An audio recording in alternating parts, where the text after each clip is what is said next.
maestro Molina, tenerle en esta noche aquí. Figura clave en el arte dominicano de trascendencia internacional. Esta conversación, que tendrá como interlocutora a nuestro asesor cultural, el arquitecto José Enrique del Monte, pretende ser un acercamiento al mundo creativo de un artista que goza de la admiración de los amantes del buen arte y representa con orgullo el talento dominicano.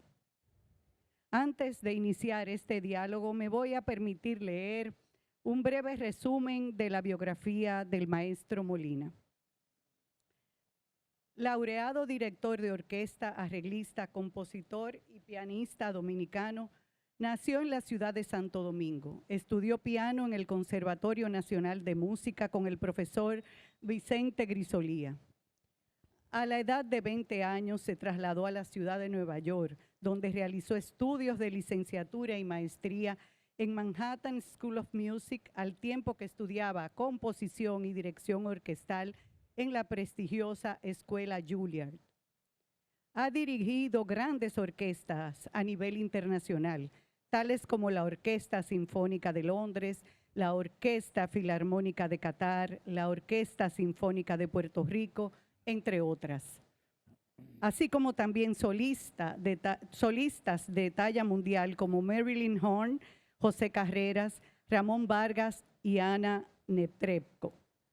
A partir del año 1996 fue director y principal arreglista de los conciertos Pavarotti and Friends.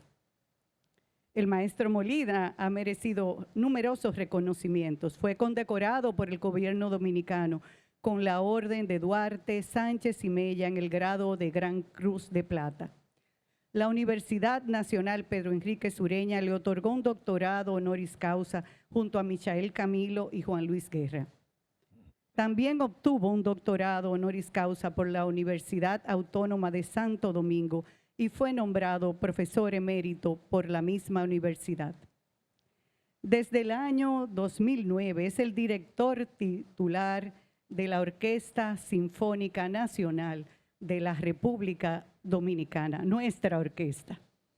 Entre otros incontables logros y reconocimientos que han sucedido a lo largo de su brillante carrera, recientemente, en el mes de mayo, se presentó en el Teatro Nacional Eduardo Brito el ballet espectáculo Molina y Beitía, Música en Movimiento, con música original del maestro José Antonio Molina y de su padre, el gran maestro Papa Molina.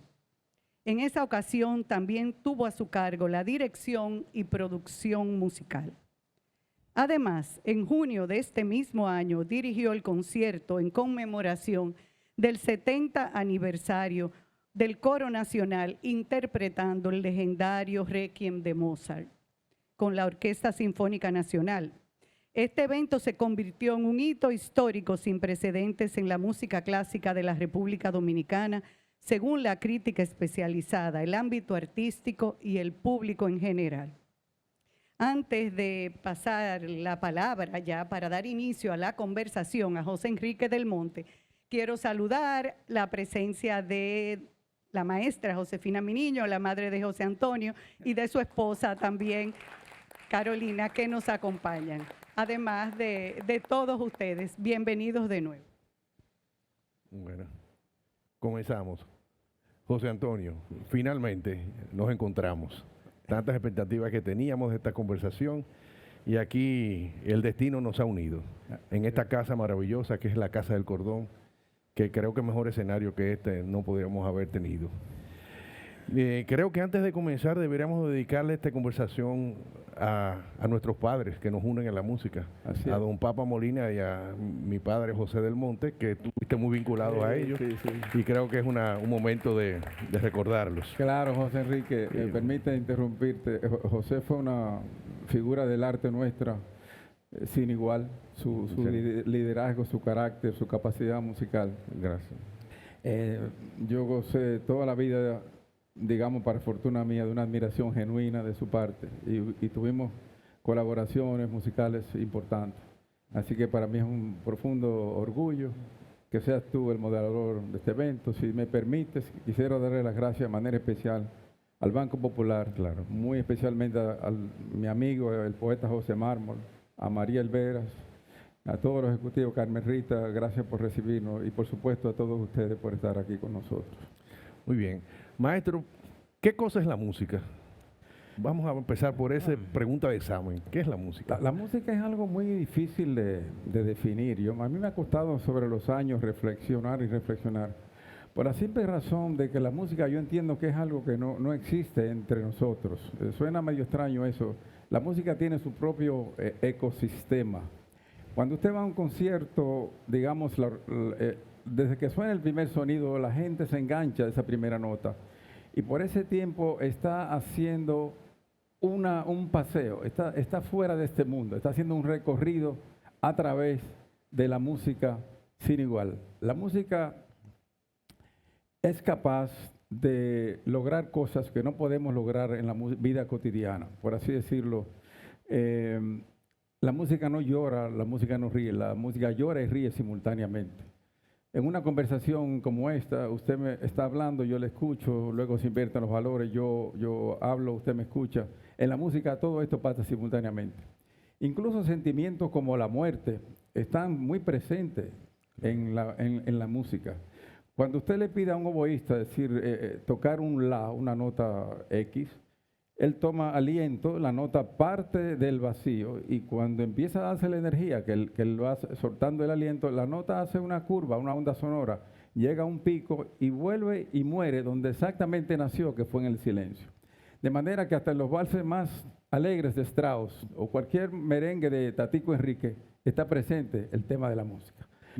Ahora, el significado de la música es otra cosa.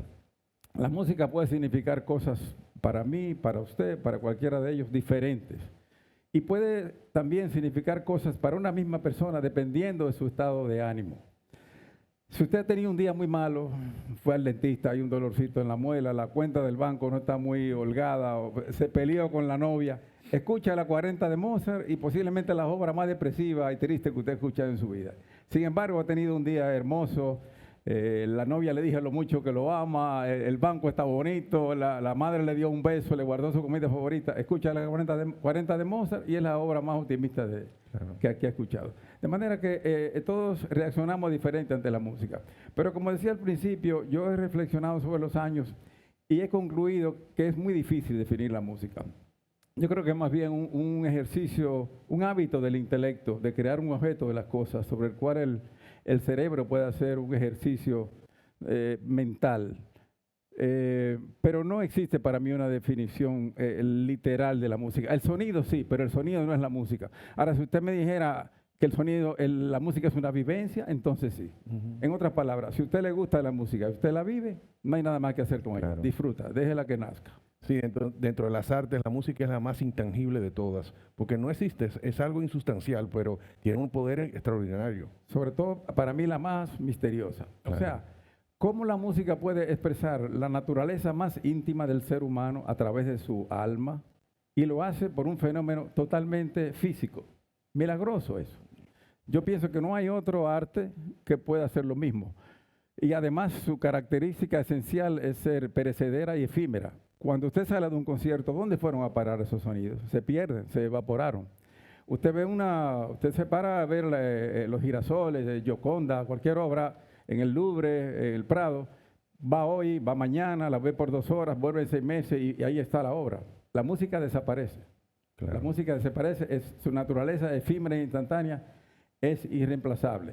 De manera que eso le causa mucho misterio porque no hay algo tangible, es el intangible, como la mayoría de cosas en la vida son las que más valen. No hay como ponerle valor a una sinfonía de Beethoven.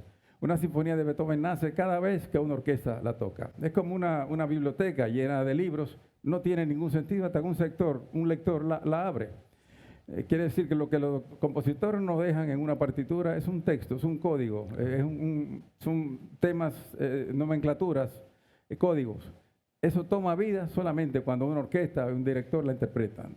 De manera que diferente que el pintor, la música necesita un oficiante que haga el servicio, claro, un intermediario, mientras que la obra del pintor está ahí.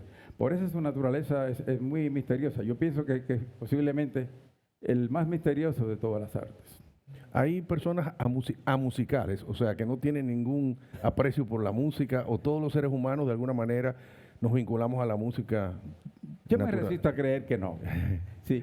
Mire, lo bonito de la música es que no hay que ser, usted pone un experto, un músico excelso, brillante, a escuchar una música, y pone una persona que no sabe absolutamente nada de música, y los dos se emocionan, a los dos se conmueven. La música, la intención de la música es conmoverte, removerte el alma, y no hay que ser un experto para que eso pase. De manera que yo me resigno a pensar que nadie puede ser antimusical. De alguna manera se siente tocado por la música. Por supuesto, esto tiene un esquema jerárquico. Mientras usted más conoce sobre la música, pues más la aprecia porque puede irse más profundo a ella. Y no es lo mismo escuchar una sinfonía de Beethoven por una persona que desconoce eso con otro que ya tiene cierta educación musical. Por eso yo insisto y creo que uno de mis roles principales es educar. Claro. Es decirle a la gente las bondades que trae la música, de qué se trata la música, sobre todo como herramienta sociocultural y transformadora, enriquecedora de los seres humanos. Cuando estabas en el Fernando Arturo de Meriño, tus compañeros, qué ingeniería, qué medicina, tú siempre dijiste, yo voy a estudiar música, o sí. ¿Fue una vocación que fue surgiendo después, o estrategia, por el hogar? ¿Cómo fue el asunto? Yo anduve por todos los colegios del universo, el estudiante más malo, mamá lo sabe, porque finalmente lo que quise fue músico. Mira, José Enrique, yo no creo que yo soy músico desde que nací, lo digo con falta de modestia, desde que tengo uso de razón, yo busco atrás en mis memorias, y pienso que no hubo un instante en que la música no fuera parte esencial de mi existencia, literalmente. Mi hogar, ahí está mami, fue un hogar eminentemente musical. Todo el que entraba a casa o bailaba, o tocaba un instrumento, o cantaba. Al punto de que yo siendo niño, cuando salía a la calle, entendí que todo el mundo en la calle o tocaba un instrumento, o bailaba, o cantaba. Después me enteré que habían doctores y abogados, ese tipo de cosas. O sea, que así de endémico fue la cosa. O sea, el entorno de papá y mamá fue de cuna, de biberón, fue música. Lo extraño es que me dedicara yo entonces a la música clásica. Eso sí es una cosa atípica, porque en casa no se cultivaba la música clásica. Claro. Mami oía música folclórica, papi Pérez Prado, jazz, Duke Ellington.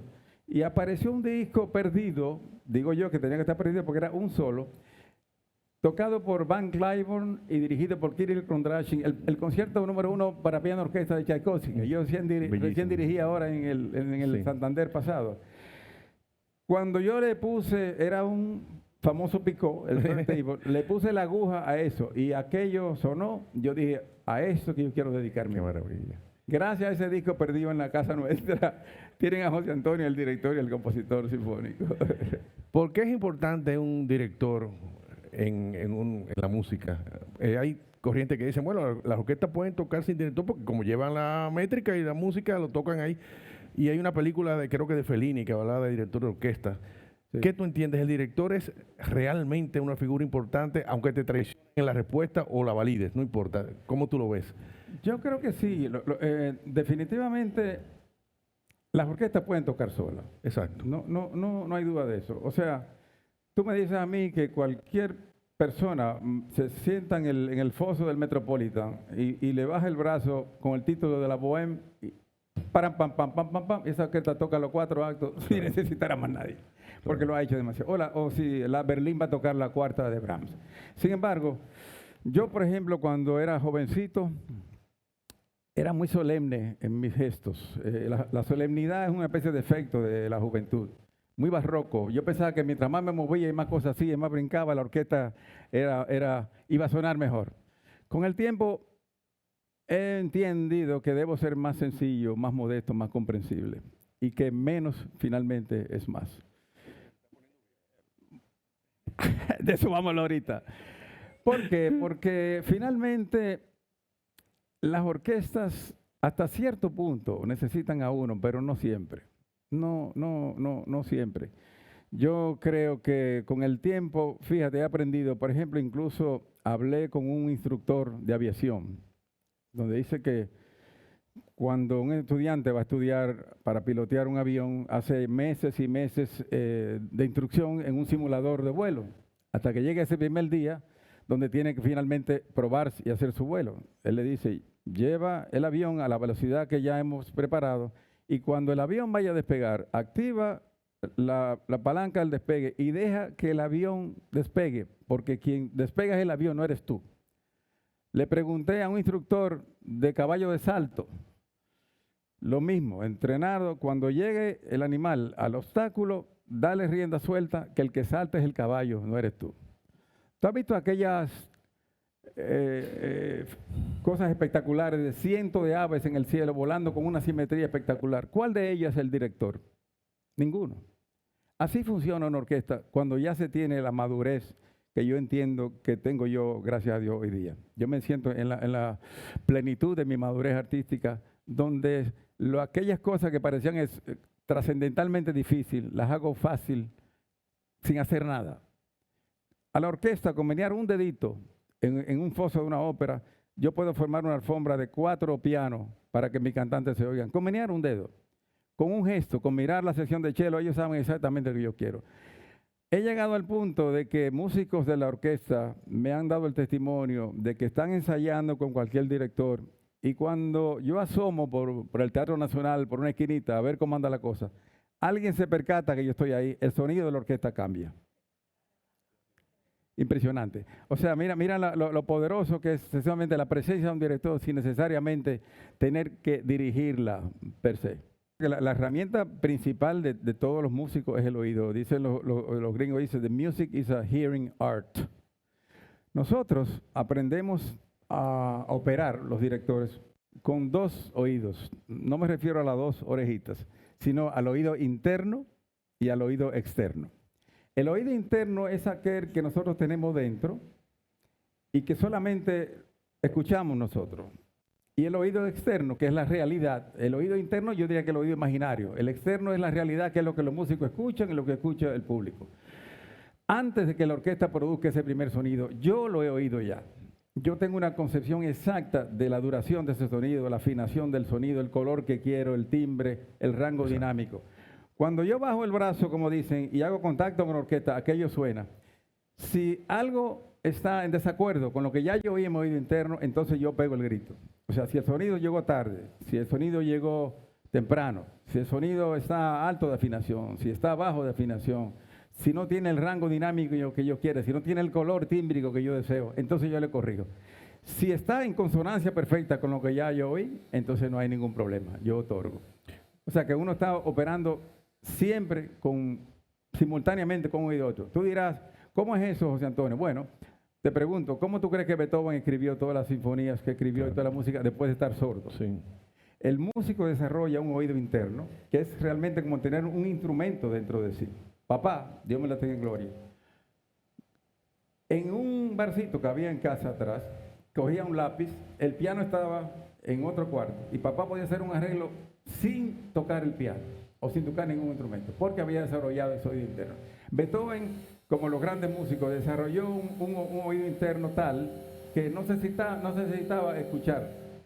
Yo, con falta de modestia, cuando voy a grabar, digamos, con la Sinfónica de Londres, la BBC de Londres, el Capitol Studios, donde quiera que he grabado mi música, todo lo que recogen los micrófonos en ese instante es exactamente lo que yo tenía en mi oído ya.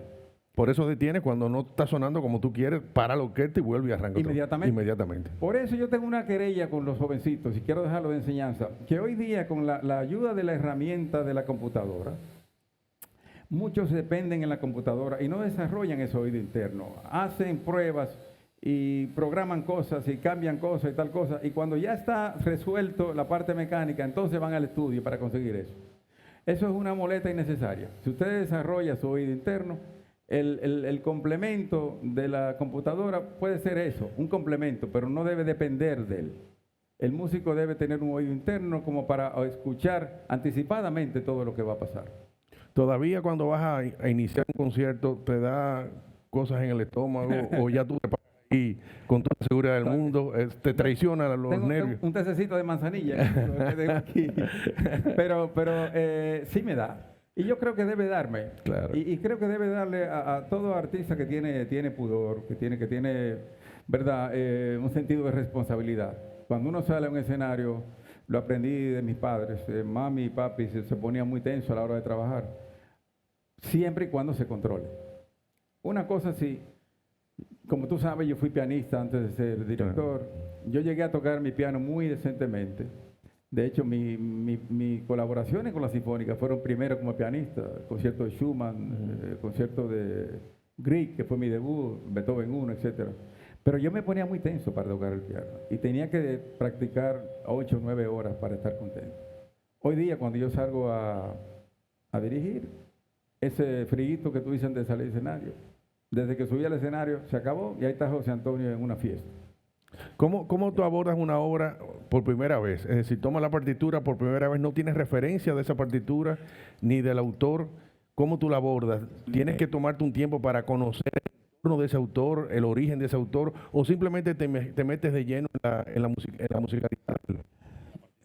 Yo pienso que es un proceso complicado, digamos, entrar dentro de las profundidades de un océano, de una partitura de Gustav Mahler, de Richard Strauss, de Beethoven. Es un proceso que tiene, hay un orden jerárquico, digamos, un análisis armónico, análisis melódico, análisis de la estructura de la obra, orquestación, como tú bien dices, enterarse bien del contexto histórico del compositor, qué había y qué no había en el entorno en que él escribió las cosas.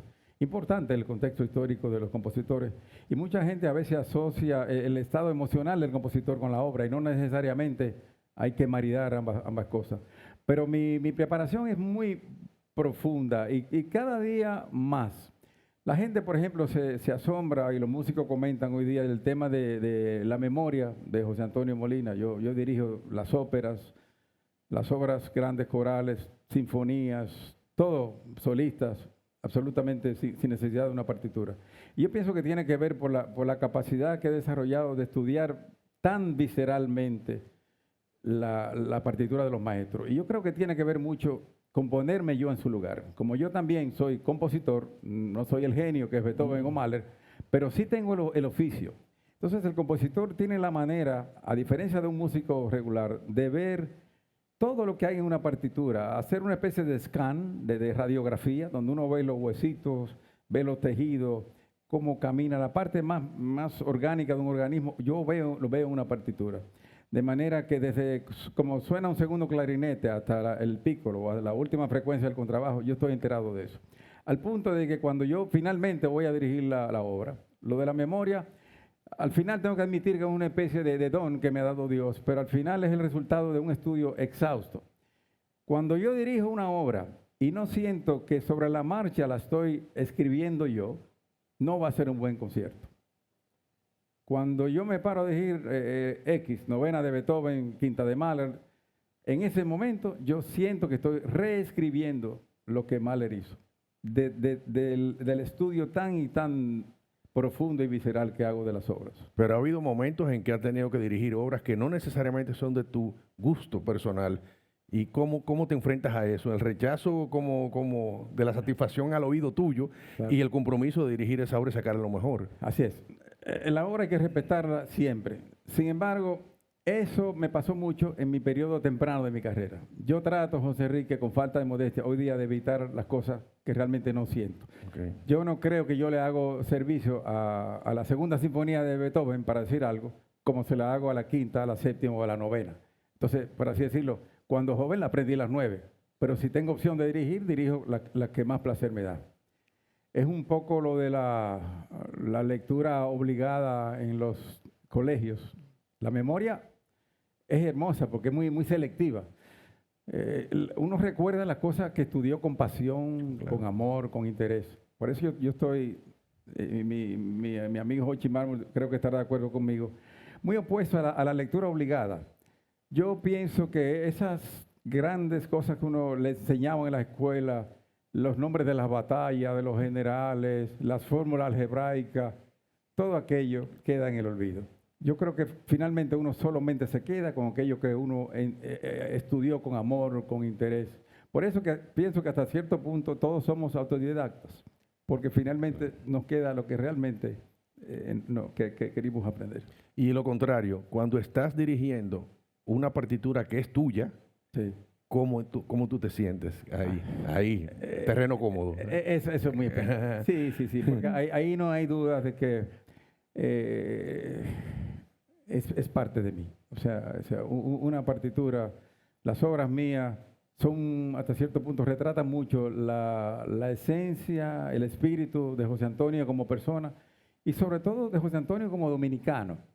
Ese espectáculo que mencionó Carmen Rita Molina Beitía, ahí yo hice varias obras mías, entre otras cosas el Cuarteto Caribeño, que tiene cosas como Chenche, Matriculado, de Sarambo dominicano, tiene cosas también caribeñas, como son cubanos, claves, ese tipo de cosas.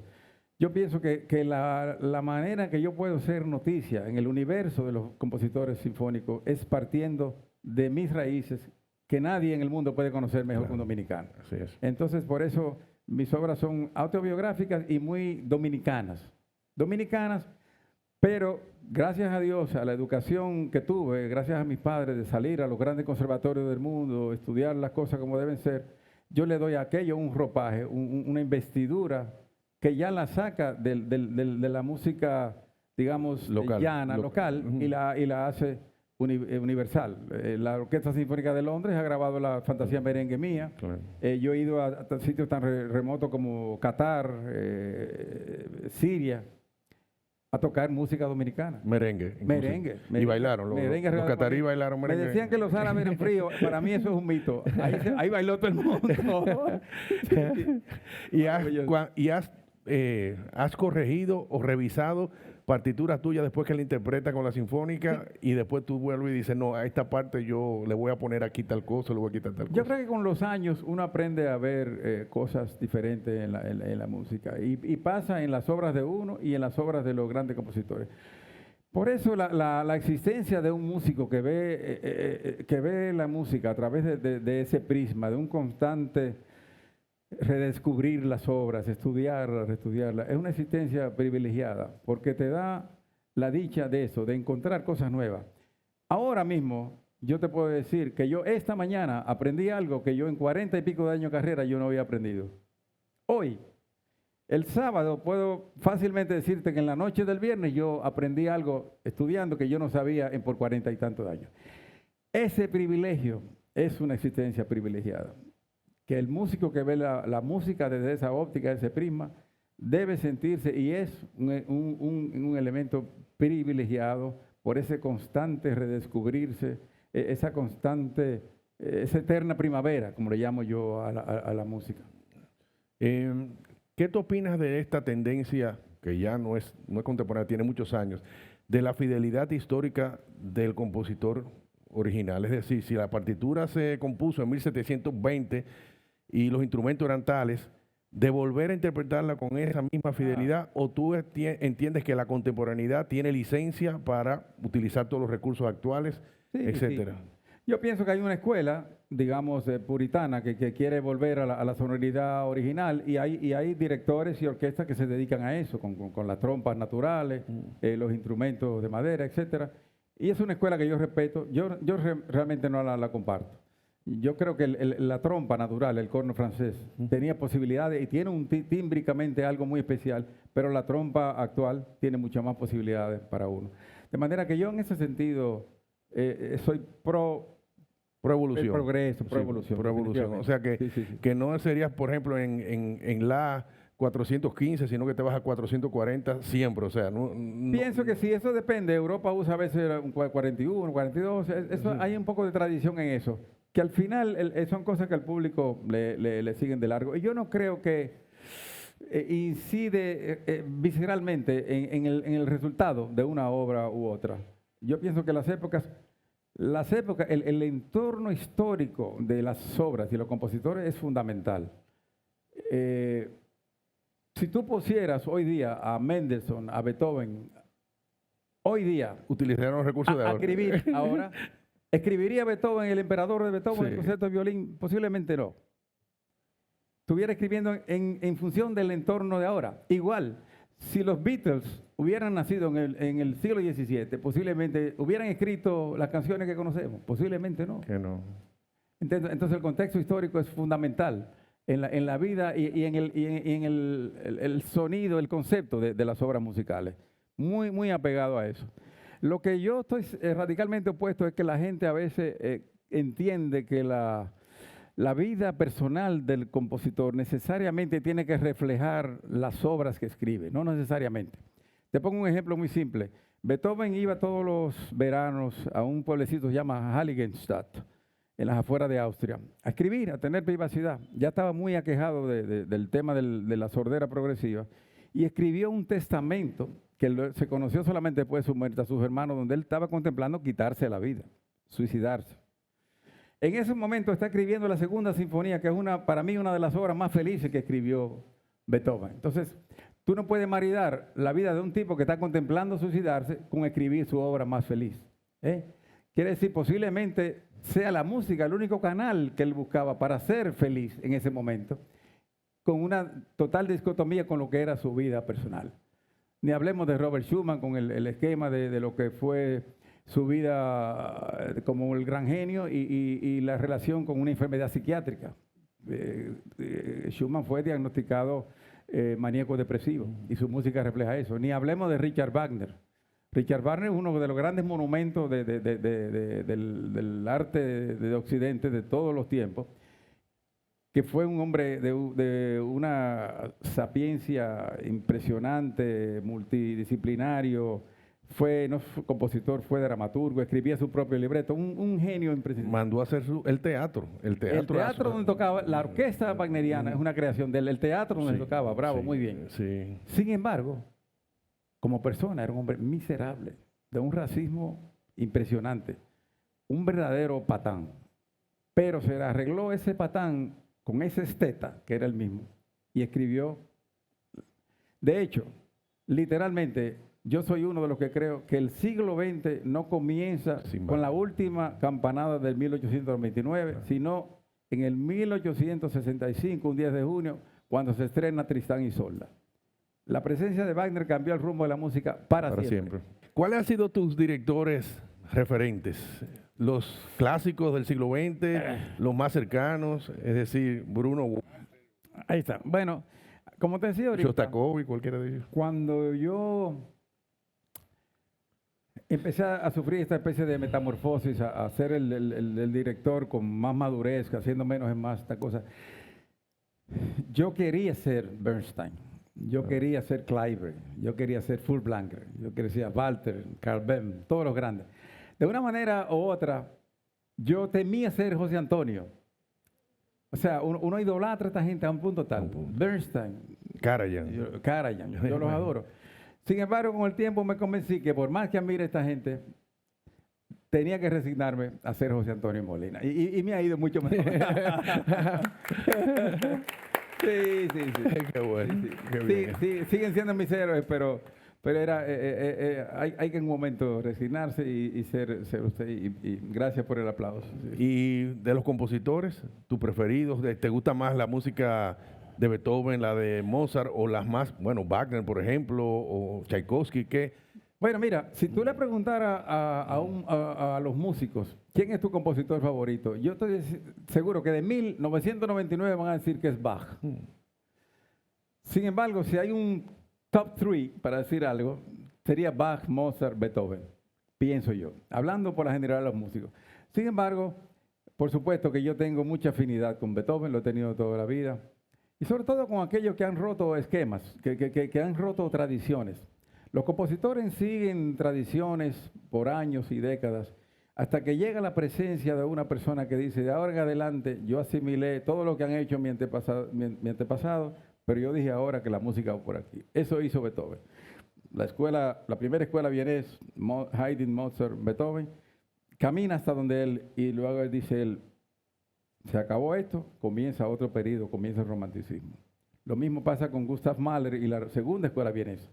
Mahler cierra, le pone el lacito al sistema tonal, y ahí empieza la segunda escuela vienesa con Schoenberg, Alban Berg. Claro. De manera que esos compositores para mí han roto esquemas. Sin embargo, a mí me raja el romanticismo. Tchaikovsky, Gustav Mahler, Brahms, Rachmaninoff. sobre todo la vena de los rusos. No sé. Me identifico mucho con ellos a la hora de dirigir. Pero Quizás como- porque la línea melódica también está muy bien lograda, porque en los otros del siglo XX, los revolucionarios rusos y todo eso, ahí hay una aridez, un acomodarte al oído a nuevos sonidos que uno no está acostumbrado. Shostakovich, Prokofiev, etc. Esa gente- Otra cosa. Tú estás bravo, muy cerca, exactamente la verdad. A diferencia de los compositores germánicos, los rusos tienen una vena melódica que no tienen ellos. O sea, no hay melodías en Beethoven, en Mozart, tan hermosas como las de Rachmaninoff Pero y Tchaikovsky. Eso, a veces la gente quiere, digamos, denotar un poco la capacidad del manejo de la forma, de la estructura de los rusos. O sea, Beethoven, Mozart, manejaban la llamada forma sonata como nadie y el desarrollo motívico como nadie. Beethoven te da la impresión que si tú tienes una nota aquí, la nota que le antecede y la que prosigue no podía ser otra que no sea la que escribió Beethoven. Eso no se siente en los rusos. En los rusos cualquier cosa puede pasar, pero siempre en función de emoción. sí. Quiere decir que más que la unidad motívica es la variedad del motivo, lo que hace la inmediatez del... Tienen otros insumos para utilizar como arcilla y construir sus obras que le dan más directo al alma que al intelecto. Estoy totalmente de acuerdo con Sí, eso. sí. Es un privilegio contar en un país como el nuestro con una orquesta sinfónica nacional que además tiene tanto tiempo ininterrumpidamente. Cuéntanos un poquito de ese patrimonio que tenemos nosotros. Claro. Como te digo, el amor mío por la sinfónica viene de siempre. Primero mi admiración de niño, de estudiante aquí, en la época que dirigía el maestro Manuel Simó, el maestro Carlos Piantini, don Julio de Win, que mi admiración existió siempre. Pero yo he tenido una relación muy cercana con la orquesta, aún a la distancia. Nosotros vivíamos en Jersey, luego en Nueva York. Yo estudié en Nueva York, por supuesto. Y yo venía a hacer conciertos esporádicos como invitado con la Sinfónica. Y sentía que la Sinfónica se llenaba de energía y hacíamos cosas muy hermosas, tal cosa. Y al cabo de un tiempecito se decaía la mística otra vez. Y hacíamos otra cosa valiosa. Una vez vine, hice una locura, hice la 9ª sinfonía y la 5ª de Beethoven en una sola noche. Wow. Que no me atrevería a hacerla más nunca de nuevo. Sin embargo, aquel maratón del que salimos volvió y se cayó la cosa. Hasta que los gobiernos me pidieron, más de un gobierno, venir a asumir la Sinfónica. Y te digo la verdad, yo hubiese podido quedarme fuera del país. Yo tuve, gracias a Dios, plazas y oportunidades de trabajar fuera del país. Que es muy difícil eso, ¿eh? La gente cree que es fácil y que tú encuentras, los espacios son muy reducidos. Muy reducidos. Muy competitivos. Muy competitivos, sí. Y dije, no, yo amo esta orquesta, yo amo mi país, pero sí le pedí al gobierno de turno que me permitieran hacer una nueva orquesta. Y en los considerando del decreto, le pedí al ministro entonces, Dios lo tenga en gloria, el señor La Antigua, que pusiera, entre otras cosas, que yo quería hacer una audición de todo el personal. Yo recuerdo ese momento, sí. Eso lo recuerda todo el mundo porque la Sinfónica tenía como 35 años que no hacía audiciones. O sea, que no se ponían los músicos bajo la lupa, bajo escrutinio. Bueno, ahí hubo bajones de azúcar, mareos. Y rabieta de gente que dijo, a mí no me van a probar. Malcriados que me odiaban. Pero valió la pena. No, es un secreto a voces que la Orquesta Sinfónica de hoy no tiene precedente en términos de la instancia, el pedestal donde la Sinfónica ha llegado. Ni hablemos cercano, Quinta de Mahler, Resurrección de Gustav Mahler, para hablar de dos sinfonías. Eduardo Villanueva, que yo quiero mucho, hermano de Rafael Villanueva, que usted conoce la historia de la Sinfónica desde el 41. Y me dice, maestro, esas obras, los directores la intentaban y no podían. Y la intentaban y la soltaban, tal cosa. Hoy día, Quinta de Mahler es una obra de repertorio de la Sinfónica. O sea, esto nos pone ya en la tesitura de las grandes orquestas del mundo. Y yo la he entrenado porque mi entrenamiento básico, primario, fue la ópera.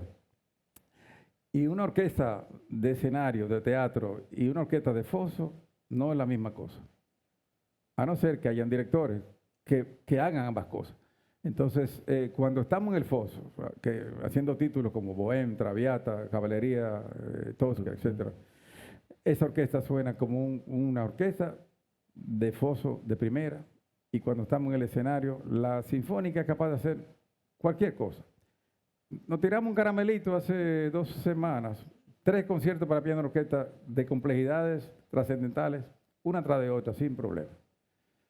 Requiem de Mozart, Danza Pavloviana, Obertura de... Bien, eso no es nada. O sea, un poema de Strauss una noche es un gran reto para una orquesta. Nosotros hacemos Don Juan y Tilo Lenzwig la misma noche. Una sinfonía es bastante. Yo he hecho con ellos novena de Beethoven, novena de Shostakovich, quinta de Beethoven. Primera de Brahms, cuarta de Schumann. Este año terminamos la temporada con la séptima de Beethoven y la cuarta de Tchaikovsky. O sea, ya una sinfonía no es suficiente. Mira lo parejero que está la sinfonía hoy día. O sea, que para mí eso me llena de mucho orgullo y celebro, y creo que todos debemos celebrar que tenemos una orquesta de talla mundial en el Caribe. Y por supuesto el balance de sonido, porque muchos años la orquesta siempre tuvo unas cuerdas. Gracias. La orquesta tuvo un cuerpo de cuerdas muy bueno, pero a veces en los metales, fallaban en los metales o fallaban en las maderas. Y ahora la orquesta ha logrado ese equilibrio. Ya no hay ese temor de cuando viene el agudo de una trompeta o algo. Los instrumentistas de viento madera, exquisitos. Exquisitos, sí. Oboes, flautas, clarinetes, ni hablamos del brass, los metales maravillosos. Y la cantidad de cuerdas. O sea, yo debuté en el 84 con la Sinfónica, con un piano de cola en el Bellas Artes, más la Orquesta Sinfónica. Y estábamos cómodamente.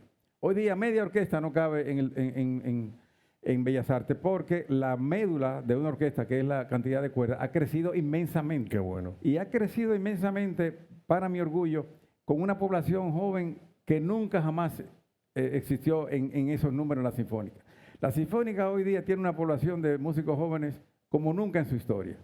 Y es un propósito muy, una determinación que yo he tomado de dejar en la orquesta ya la orquesta del futuro, formar la preorquesta y alimentarla siempre. Y eso no pasa fortuito. Yo tengo la concertina, la sinfónica se reúne 2 veces por semana con la población joven a darle instrucción específica, posiciones, arcadas, cosas muy técnicas. Y niños de un batey que vienen de Consuelo son hoy grandes violinistas. Porque el talento existe en el país, está diseminado por todos lados. Además, finalmente le llega, o sea, ¿qué otra cosa musicalmente puede haber como conquista que no sea llegar a la sinfónica? Directores, yo tengo aquí presente, anoche hizo un concierto hermosamente dirigido Santi Rodríguez. Un aplauso para Santi, por favor.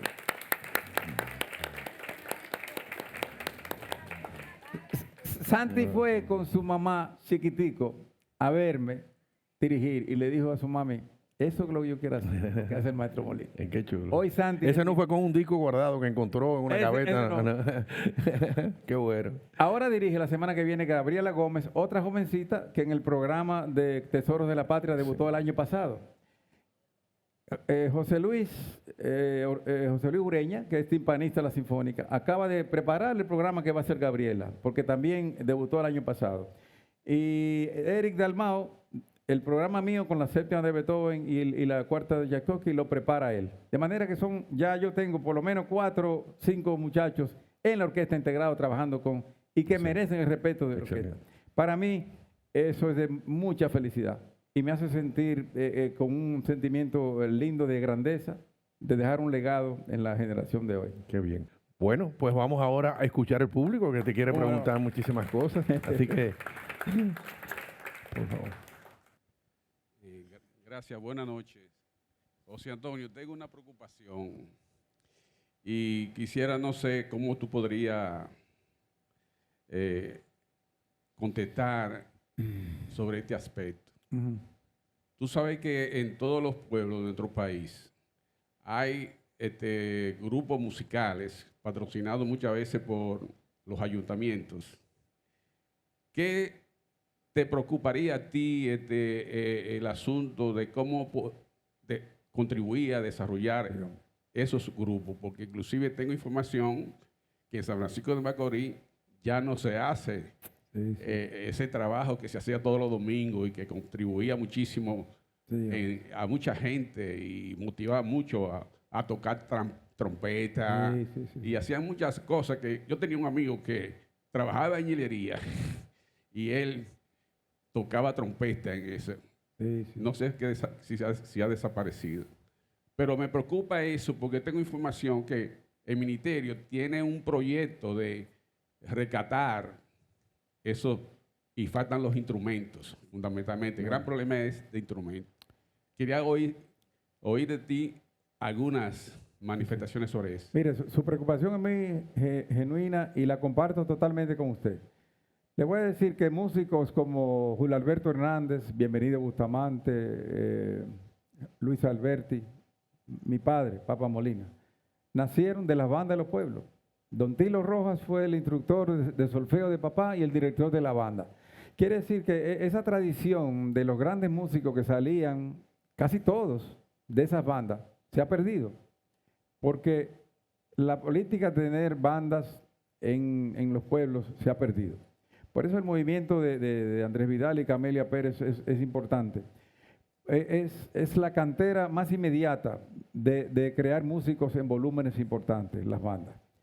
Así que cualquier cosa que pueda yo hacer, y si ya el ministerio ha tomado una iniciativa en ese sentido, yo los aplaudo y cuentan conmigo siempre. El tema de los instrumentos es fundamental, no es lo único. Instrumentos sin grandes instructores no hacen absolutamente nada. Venezuela fue un gran ejemplo, como mencionaba ahorita a Dudamel, que es resultado de eso. Venezuela, a través de la visión de José Antonio Abreu, creó el famoso sistema venezolano. No había un pueblo de Venezuela que no tuviera una orquesta, una banda o un coro. Eso cambió radicalmente la realidad social en Venezuela. 350,000 músicos sinfónicos una vez se contaron. Yo creo firmemente que esos movimientos son necesarios en los pueblos, en la capital, en todos lados. Mire, cuando se tiene la responsabilidad de ser el director de la Orquesta Sinfónica, la única orquesta profesional de un país, debe trascender a mi labor en el podio. Yo entiendo que la música es una herramienta sociocultural tan poderosa que es capaz de transformar la vida y enriquecer de todos los seres humanos, de manera muy especial de la juventud. Pero eso no pasa solo. Tenemos que armar una especie de cruzada, de peregrinaje a los pueblos, a los barrios más marginados, a enterar a la gente, los niños, de cuáles son las bondades que trae la música en sus vidas. El incremento del pensamiento crítico, la creatividad, el sentido de la disciplina. Si en cada hogar dominicano hubiese un niño que toca un instrumento o hace un deporte, ese hogar se le pone un checkmark de que es un hogar sano. Hay una imagen a cosas tóxicas y a que ese niño se involucre más nada porque está enfocado en su pensamiento estético. Y si eso se hace viral, que es una palabra muy de hoy día, en los pueblos, y se forman las bandas, y se forman los coros, se forman las orquestas, vamos a tener un mejor país siempre. Cuente conmigo.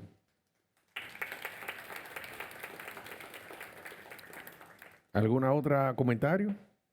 Bien, pues José Antonio, esto fue como una partitura, dijimos 75 minutos y tenemos 75 minutos exactos, o sea que lo dirigimos Gracias, completamente. Enrique, Un gracias. placer haber conversado Gracias, contigo, señor. bienvenido. Muchísimas gracias, maestro. Gracias. Gracias, hermano. Bueno. Muy complacido. Gracias.